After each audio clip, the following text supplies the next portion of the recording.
Jos käytät ChatGPT:tä vain yksittäisiin kysymyksiin, iso osa sen hyödystä jää käyttämättä. Nämä 6 tapaa auttavat tekemään työsi nopeammin. Jos avaat ChatGPT:ssä joka kerta uuden keskustelun, se ei tiedä taustoja. Se ei siis välttämättä tiedä yrityksesi tyyliä, asiakasta, dokumentteja, tavoitteita ja sitä, mitä olette aiemmin päättäneet. Projektissa sen sijaan voit pitää saman aihepiirin keskustelut, ohjeet ja tiedostot yhdessä paikassa. Tässä mulla on esimerkiksi Google-mainoksille luotu oma projekti, josta löytyy kaikki mainonnassa tarvittavat tiedot.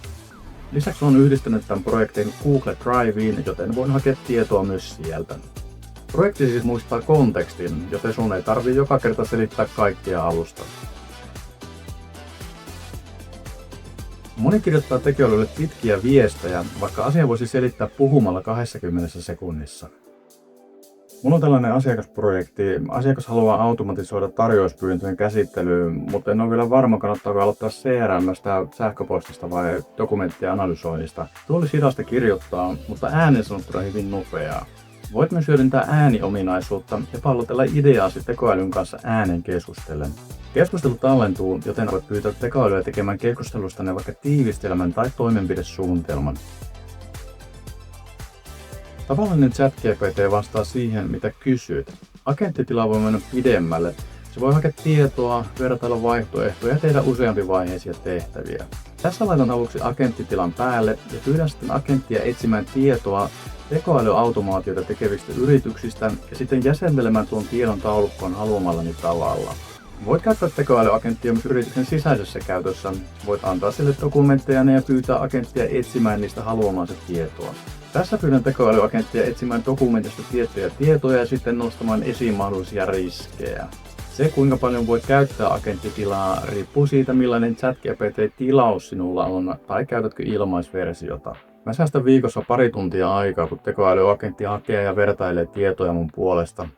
Agentti voi myös tehdä virheitä, joten sen tulokset pitää tarkistaa aina ennen kuin niitä käyttää päätöksenteossa. Älä myöskään syötä tekoälylle mitään arkaluonteisia tiedostoja, jos et ole varma, että yrityksen tietosuojakäytännöt sallivat sen.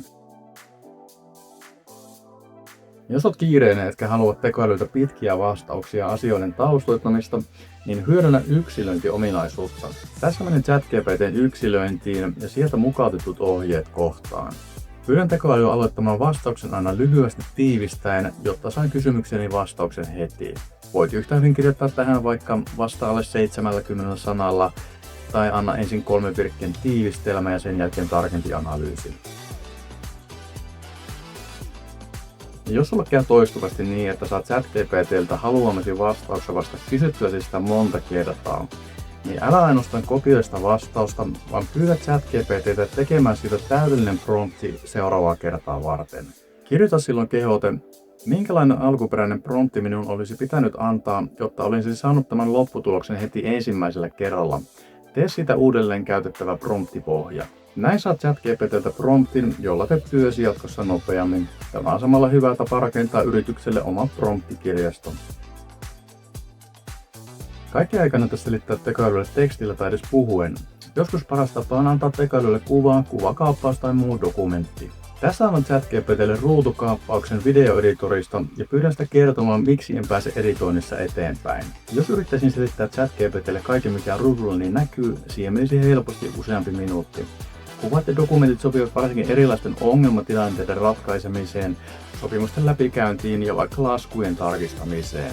Älä anna tekoälylle kuitenkaan arkaluonteisia asiakas- tai henkilötietoja, jos et ole varma saako niitä käsitellä tekoälyssä. Jos huomaat, että käytät tekoälyä samoihin toistuviin tehtäviin viikosta toiseen, niin siinä kohtaa kannattaa miettiä, olisiko parempi rakentaa automaattinen työnkulku tai tekoälyagentti, joka hoitaa ton tehtävän kokonaan puolestasi.